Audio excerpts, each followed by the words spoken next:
to Fish on Fridays. I'm McCauley. Today I want to take a look at a piece of art and do an episode on yet another wonderful image. And this one comes from the hands of a man named William Blake. And William Blake was a guy who lived in the 18th century, and he was a British guy. He was a poet, a social activist, and a painter. He did a lot of things. And he liked to use Christianity, especially his interpretation of Christianity, as the muse for many of his paintings. And one of the paintings that I'm talking about is the one I want to feature today. It's called Elohim Creating Adam. Now, Elohim is a Hebrew or biblical way of saying the name of God. And so that's what it is, God creating Adam, more or less. But I think it's important we understand just briefly a little bit about William Blake. He was somebody who was very individual and unconventional in his approach to religion. He was a strong critic of the Church of England, and he just thought organized religion oftentimes got it wrong or misled people. And so he was very much in favor of looking at the subject of Christ and Christianity and our salvation on an individual way. And so he wanted it to really reflect humanity. And so this particular piece of art is going to show that. Now, in your mind's eye, I'm assuming you can picture probably a very iconic, the most iconic image of God creating Adam is Michelangelo's depiction from 1512 in the Sistine Chapel. And it's very, very balanced. It's a very, very serene, very antiseptic or clean way of looking at the creation story. And the one I want to focus on today is pretty much the opposite of that. It's kind of, God is forging Adam from the ground, so it's kind of messy, it's kind of dirty. It certainly uses darker overtones in terms of the pigments, the colors. And so there's a different vibe altogether when you compare these two creation images, which I think is fascinating. But I think Blake wants to really challenge us with this particular painting. And so it's fascinating. And I hope you'll kind of go for the ride with this in terms of interpreting this piece of art. I want you to notice how Blake depicts Adam.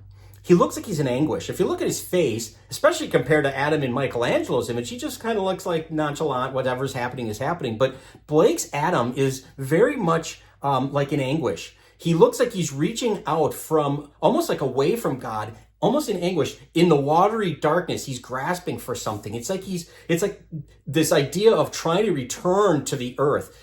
Which in some ways kind of embodies, I think, the human struggle that we all face, perhaps, is, who am I and why am I here? And what do I make of this world? What do I do in this world? What am I supposed to do? How am I supposed to live? All of those classic philosophical questions, I think, are being asked in this image.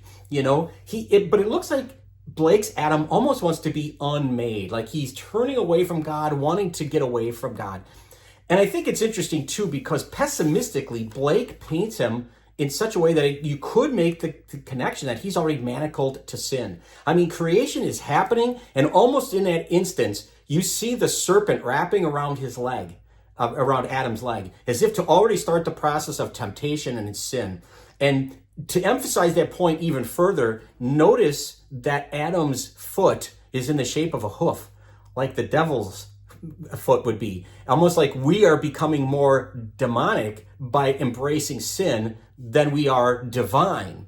And I think this is a very pessimistic way of looking at it. I would say almost a nihilistic way of looking at it. And we live in a time where we say to ourselves, why do things matter? Bad things happen. Everything's random. There's no objective truth. I think there's maybe a lot of us who could look at this and say, well, yeah, I feel for you, Adam. I kind of relate to that. But then if you take a deeper look at it or look at it through a different lens of Christianity, I think Blake is going to challenge us a little bit. I wonder if Adam is really not a foreshadowing of Christ.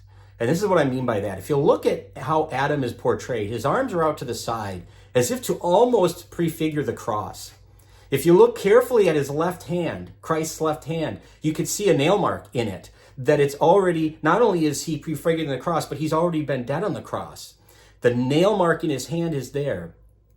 If you look at his foot and the hoof that's there that I mentioned before, it doesn't necessarily have to be satanic. It could be the hoof of a lamb. And we hear this over and over again. John the Baptist says, Jesus, there is the Lamb of God. And we say this, we remember Jesus as the Lamb. So this could be Jesus, the Lamb of God. And what's he doing? He's letting sin take him in the form of this serpent. He's willingly giving up his life to save us. And so it's interesting to think about this, that when God created Adam, God also had this idea of saving sinful humanity. And so I would ask you, when you look at this, do you see Adam or do you see Jesus? That's not a trick question or anything. It's not a judgmental question. It's just, what do you see? What do you look at? Are we life being torn from the earth, or is it life offered for the earth? You know, is it anguish, or is it victory in death, in suffering? Because we're all going to suffer and we're all going to die. And so Jesus commiserates with us in that regard. Ultimately, is this a painting of desolation, or is it restoration? And of course, that's up to every individual believer, but I think it's an important thing to think about when you look at a painting like this, or even when you look at a crucifix. Is this a story of desolation or a restoration? And ultimately, the cross and the death is not the end of it. The empty tomb is.